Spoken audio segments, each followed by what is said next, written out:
Run, പയ്യ, സണ്ടക്കോഴി, ഭീമ, അഞ്ചാൻ തുടങ്ങി തമിഴിൽ ഒരുപിടി ഹിറ്റ് സിനിമകൾ ഒരുക്കിയ സംവിധായകനാണ് എൻ ലിംഗുസ്വാമി.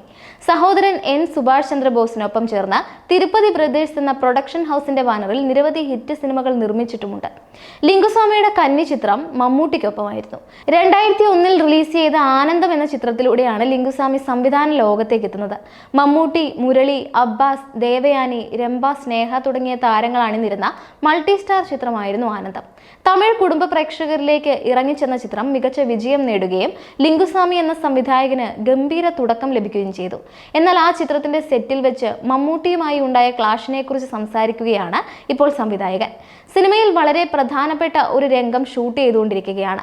മമ്മൂട്ടി എത്ര ചെയ്തിട്ടും സംവിധായകൻ എന്ന നിലയിൽ ലിംഗുസ്വാമിക്ക് തൃപ്തി വരുന്നില്ല. 8 ടേക്കിന് മുകളിൽ അത് പോയി. അവസാനം നിനക്ക് എന്താണ് വേണ്ടത് എന്ന് മമ്മൂട്ടി ചോദിച്ചു അത്രേ. ബാക്കി ഡബ്ബിങ്ങിൽ ശരിയാക്കാമെന്ന് മമ്മൂട്ടി പറഞ്ഞെങ്കിലും ലിംഗുസ്വാമി കേട്ടില്ല. 3 ദേശീയ പുരസ്കാരം വാങ്ങി നിൽക്കുന്ന നടനാണെന്ന ഭയം പോലും അന്ന് തനിക്ക് ഉണ്ടായിരുന്നില്ല. പ്രായത്തിന്റെ പക്വതക്കുറവായിരിക്കാം എന്നാണ് ലിംഗുസ്വാമി പറയുന്നത്.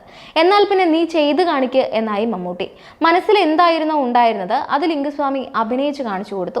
അത്രയും വലിയ നടനായിട്ട് പോലും ഒരു പുതുമുഖ സംവിധായകനായ താൻ എന്താണോ ആവശ്യപ്പെട്ടത് അത് അതുപോലെ ചെയ്യാൻ അദ്ദേഹം തയ്യാറായി എന്ന് ലിംഗുസ്വാമി പറയുന്നുണ്ട്. അതിനുശേഷം ക്ലാഷ് വന്നത് ഡബ്ബിംഗ് സമയത്താണ്. ലിംഗുസ്വാമിയെ സംബന്ധിച്ച് ആ സിനിമയ്ക്ക് തഞ്ചാവൂർ തമിഴാണ് സംസാരിക്കേണ്ടിയിരുന്നത്. എന്നാൽ മമ്മൂട്ടി ഡബ് ചെയ്യുമ്പോൾ മലയാളം കലർന്നു വരുന്നുണ്ട്. അതിന്റെ പേരിലും കലഹമുണ്ടായെന്ന് ലിംഗുസ്വാമി വെളിപ്പെടുത്തി. എന്നാൽ പിന്നീട് മമ്മൂട്ടിയുമായി നല്ല ഒരു ബന്ധം സ്ഥാപിക്കാൻ ലിംഗുസ്വാമിക്ക് കഴിഞ്ഞു. സിനിമയുമായി എന്നല്ല, ജീവിതത്തിൽ എന്ത് തീരുമാനമെടുക്കുമ്പോഴും മമ്മൂട്ടിയെ കണ്ട് സംസാരിക്കണമെന്ന് തോന്നിയാൽ നേരെ കേരളത്തിൽ പോയി കാണുമെന്നും അടുത്തിടെ ഭ്രമയുഗം കണ്ടപ്പോഴും അദ്ദേഹത്തെ വിളിച്ച് സംസാരിച്ചിരുന്നുവെന്നും ലിംഗുസ്വാമി വ്യക്തമാക്കുന്നുണ്ട്. കാതൽ ദി കോർ എന്ന ചിത്രത്തിലെ അഭിനയത്തെക്കുറിച്ച് സംസാരിച്ചപ്പോൾ നിങ്ങളുടെ നാട്ടിൽ ആരെങ്കിലും ഇതുപോലെ സിനിമ ചെയ്യാൻ തയ്യാറാകുമോ എന്ന് മമ്മൂട്ടി തമാശയ്ക്ക് ചോദിച്ചതായും ലിംഗുസ്വാമി കൂട്ടിച്ചേർക്കുന്നുണ്ട്.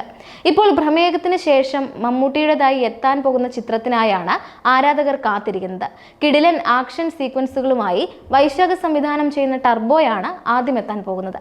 ജൂൺ 13-നാണ് ടർബോ റിലീസിനെത്തുക. പോക്കിരി രാജ, മധുരരാജ തുടങ്ങിയ ചിത്രങ്ങൾക്ക് ശേഷമാണ് വൈശാഖും മമ്മൂട്ടിയും വീണ്ടും ഒന്നിക്കുന്നത്. ഓസ്ലറിന്റെ വിജയത്തിന് ശേഷം വീണ്ടും മറ്റൊരു സൂപ്പർ ഹിറ്റിന് വേണ്ടി മമ്മൂട്ടി, മിഥുൻ മാനുവൽ തോമസ് കൂട്ടുകെട്ടെത്തുക കൂടിയാണ് ടർബോയിലൂടെ. മമ്മൂട്ടിയുടെ ബസൂക്കയും പ്രേക്ഷകർ കാത്തിരിക്കുന്ന സിനിമയാണ്. ഈ ചിത്രം സംവിധാനം ചെയ്യുന്നത് തിരക്കഥാകൃത്തായ കലൂർ ഡെന്നിസിന്റെ മകനായ ഡിനു ഡെന്നിസ് ആണ്. സ്റ്റൈലിഷ് ത്രില്ലർ ആയിട്ടാണ് ചിത്രം ഒരുക്കുന്നത് എന്നാണ് പുറത്തുവന്ന വിവരം. റോഷാക്ക് സംവിധാനം ചെയ്ത നിസാം ബഷീറിന്റെ പുതിയ സിനിമ മമ്മൂട്ടി ചെയ്യുന്നു എന്ന വാർത്തകളും പുറത്തു വന്നിട്ടുണ്ട്. MT വാസുദേവൻ നായരുടെ കഥകളെ ആസ്പദമാക്കിയുള്ള ആന്തോളജി ചിത്രം കടുകണ്ണാവ ഒരു യാത്രക്കുറിപ്പും മഹേഷ് നാരായണൻ സംവിധാനം ചെയ്യുന്ന ചിത്രവും മമ്മൂട്ടിയുടേതായി അണിയറയിൽ ഒരുങ്ങുന്നുണ്ട് എന്നാണ് വിവരം.